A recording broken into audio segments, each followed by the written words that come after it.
for so many years. So this is not only the only one way to display the images in the web page. So to decorate the images, such as the, if we need to, so background some of the colors, and we need to include the gradient colors, and we have to add any logos, or need to add some of the borders and etc.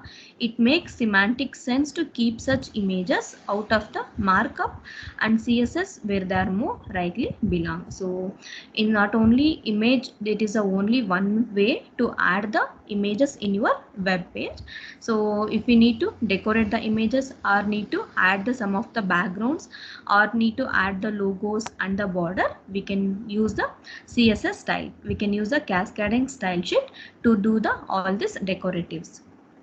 So but when the images or the content, such as in the image in the gallery, or in the image should be in the product detail page, then image tag is the semantically appropriate approach. So if you need to display the image in the web page, so what the first thing you have to do, you have to save your program, you have to download that image. So and that particular image should be in your gallery, or it should be in your whatever the system we are using, it should be saved in your desktop, or in any some other documents.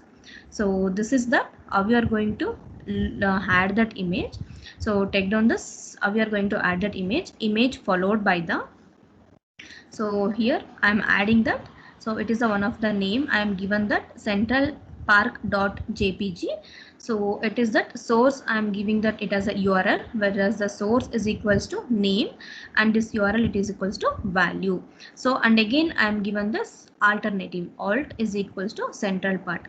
Can anyone tell what is the usage of alter?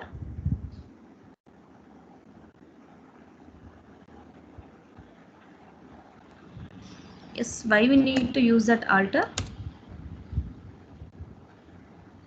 Is not possible to view it on the web page, so instead of it will going to display the central park. So if you're not, due to some errors, or due to some any, you're not able to view that image, so then the alternative method for that view image is it will going to display the content of the image. So just by seeing this content of the image, you'll come to know that, oh, this is the image, if it should be there in this place. So then again it is the title. So here we can adjust the width and the height. So let me see that first one. It is an specifies that URL of the image to be displayed. So what is that thing we are written inside that source? It will going to specify that what is the URL you are going to use to display the image. And again this is the alternative part. The text in the alternative attribute, it provides a brief description of the image content for the users who are unable to see it. So who are the user? If you are unable to see the image, so then this is an alternate attribute. It will going to provide you the brief description about the image. And again this part, it will tell the text in the title attribute.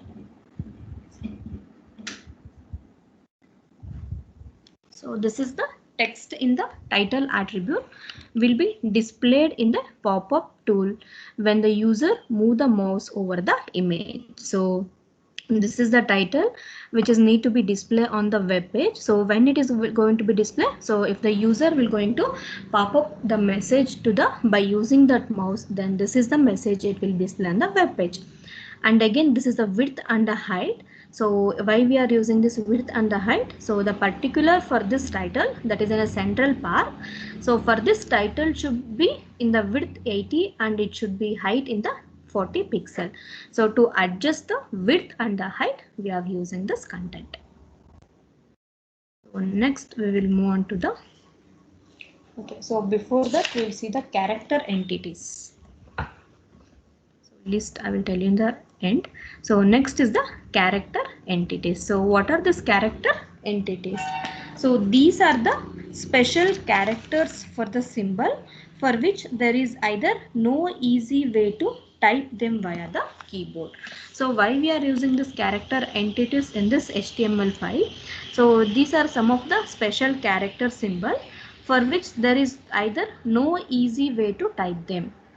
If you are the user, you are not able to type that the special characters through the keyboard, then there is a one more solution. So that is what? So some of the values or some of the entity name should be given to these characters to instead of typing through the keyboard. So you can use this table. So these are the some of the common character entities. So this is the entity name. So NBSP, which stands for non-breakable space. So the entity number for this non-breakable space is and hash followed by the 160, and again lesser than. So if you are not able to type this special character through the keyboard, so then you can use this entity name or you can use this entity number in your HTML code. So then these two will give you the same meaning of this symbol. What is it? Is lesser than. So and this is the greater than, and the hash followed by the 62 is the entity number for the greater than symbol. And again for the copyright symbol, so if this symbol is not available, you are not able to type this copyright symbol through the keyboard, then what is the alternative method? So you can use this entity name as and copy, or you can use this entity number at is an and followed by the hash followed by the 169. And again it is an euro symbol. So if you are not able to type this euro symbol, then you can use the entity name as an euro followed by the entity number. So this is the entity name for the trademark symbol, and again it is the entity mark for the alt mark symbol. Yes, take down that heading as a character entity. Take down that heading as a character entity. So below that, I take down this table.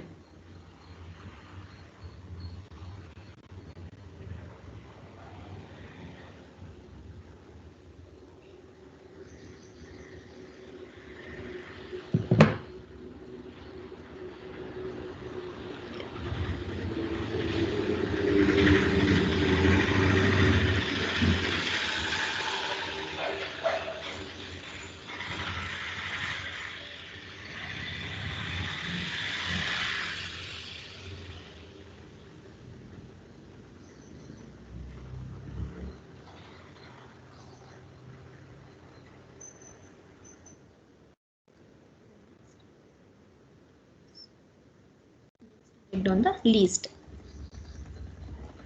So in list, so we have the three different types of list are there in the HTML. So first one is the unordered list, and second one is the ordered list, and third one is the just the definition of the list. So before we are moving to the types of the list, let me know that what is the definition of the list. So this is the collection of name and the definition pair. So what is the list here? So it is just a collection of all the names and the definition pair. So in that ordered list and in the unordered list, so whereas in the unordered list, the collection of items in no particular order. So these are by the default by the browser. So it will going to display just by using the bullet. So but in the ordered list, all these are the collection of items that have the set order. So these should be in the numbered list. So I will show you one program. List.html.